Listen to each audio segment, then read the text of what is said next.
Selamat sore, terima kasih atas kesempatan yang diberikan LL Center untuk saya mengikuti kelas tes HR Siap Kerja 2023. Yaitu saya akan membacakan soalnya untuk soal nomor 2, yaitu mengacu pada Undang-Undang Ketenagakerjaan nomor 13 tahun 2003 dan Undang-Undang nomor 6 tahun 2023, yaitu Cipta Kerja, dan berikut turunan peraturan pemerintah serta Permenaker yang berlaku.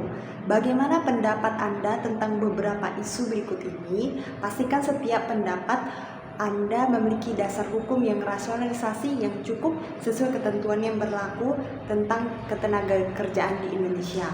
Sebelum membahas isu tersebut, saya akan membahas secara singkat, yaitu Undang-Undang Tenaga Kerja, Undang-Undang Cipta Kerja, dan juga Permenaker serta peraturan pemerintah. Keempat tersebut merupakan undang-undang yang membahas tentang hubungan pengusaha dengan karyawan dan juga tentang konteks kontrak kerja. Dimana kalau peraturan pemerintah itu sendiri yaitu peraturan turunan yang dikeluarkan oleh pemerintah untuk membahas tentang mengenai undang-undang tenaga kerja, yaitu jenis-jenis kontrak, upah minimum, dan juga perlindungan terhadap tenaga kerja. Sedangkan untuk Permenaker itu sendiri peraturan dikeluarkan oleh Menteri Tenaga Kerja untuk berisi teknis dan prosedur yang mengatur aspek hubungan penggunaan kontrak kerja, hak cuti, jam kerja, dan perlindungan terhadap tenaga kerja. Sehingga hal tersebut bisa menjadi acuan bagi para pengusaha dan juga karyawan untuk mengetahui hak dan kewajiban hak-hak mereka dan kewajiban mereka masing-masing sesuai dengan hukum yang berlaku. Itu selanjutnya kita masuk ke isu yang pertama. Menurut hasil evaluasi, perusahaan tidak melihat kualitas kinerja baik dari sejumlah karyawan baru yang direkrut. Manajemen meminta saya untuk melakukan mekanisme kontrak kerja yang tidak langsung panjang periodenya, agar selama periode kontrak awal tersebut perusahaan dapat memastikan apakah kualitas kerja karyawan baru memenuhi kriteria atau sebaliknya. Bagaimana langkah yang akan saya ambil agar kebutuhan tersebut dapat terpenuhi tanpa harus melanggar ketentuan yang berlaku? Yaitu saya akan mengambil langkah dengan memberikan kontrak periode percobaan, atau lebih tepatnya mungkin saya akan memberikan perjanjian kontrak kerja waktu tertentu, di mana saya akan melakukan kontrak singkat yang pertama, yaitu dengan periode 3 bulan.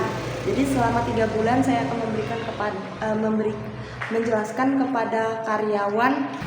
Jadi selama 3 bulan tersebut karyawan tersebut akan dievaluasi dan akan dipantau kinerjanya. Jika kinerjanya selama 3 bulan tersebut tidak sesuai dengan operasional perusahaan atau ketentuan yang ada di perusahaan, maka perusahaan berhak untuk tidak melanjutkan kontrak kerja tersebut setelah kontrak 3 bulan selesai, dan karyawan akan tetap menerima hak sesuai dengan kontrak kerja dan ketentuan yang telah berlaku. Pertanyaan yang selanjutnya yaitu apa perbedaan antara pekerja paruh waktu dan pekerja harian serta pekerja full time? Jelaskan. Di sini saya akan menjelaskan yang pertama, yaitu pekerja paruh waktu, yaitu pekerja yang bekerja jam kerjanya lebih singkat dari jam normal standar di perusahaan, baik itu 1 hari ataupun 1 minggu dengan sesuai dengan hak jam kerja yang dijalankan. Yang selanjutnya yaitu pekerja harian. Pekerja harian itu adalah pekerja yang dipekerjakan hanya untuk 1 hari atau beberapa hari untuk pekerjaan yang bersifatnya sementara dan tidak tetap, dan tidak adanya hubungan keberlanjutan kerja. Selanjutnya yang ketiga yaitu pekerja full time. Pekerja full time itu adalah pekerja yang dipekerjakan untuk bekerja sesuai dengan waktu penuh di sebuah perusahaan dengan status kerja karyawan tetap dengan status kerja yang tetap dan mendapatkan hak-hak penuh sesuai dengan ketentuan yang berlaku. Yang selanjutnya yaitu pertanyaannya, apa perbedaan hak karyawan dengan status PKWTT dan PKWT yang berakhir pada masa hubungan kerjanya dengan perusahaan? Sebutkan perbandingan tersebut dengan rinci. Oke, sebelumnya kita akan jelaskan yaitu PKWTT yaitu perjanjian kerja waktu tidak tentu, dan PKWT itu sendiri adalah perjanjian kerja waktu tertentu. Yang pertama yaitu hak yang diterima karyawan PKWTT ketika hubungan masa kerjanya berakhir dengan perusahaan.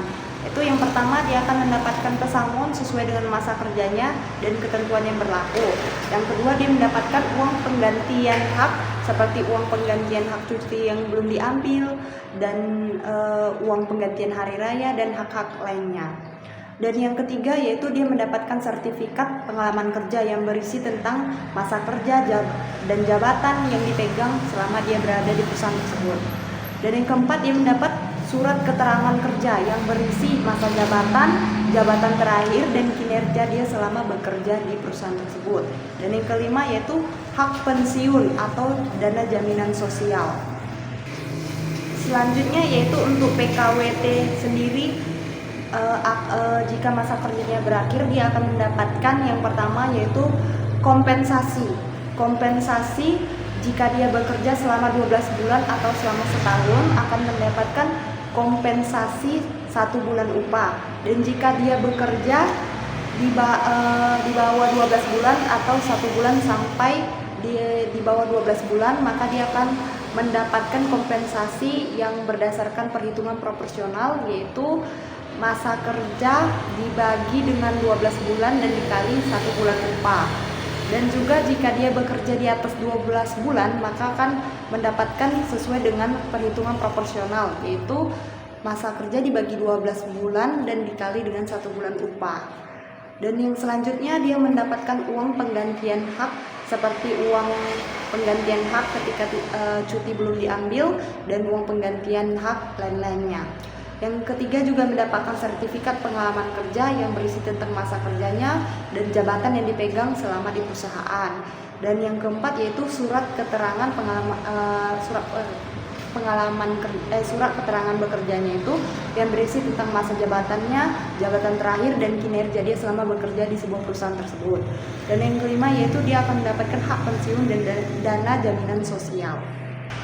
Sekian jawaban dari ketiga isu yang ada di soal nomor 2 dari saya. Terima kasih.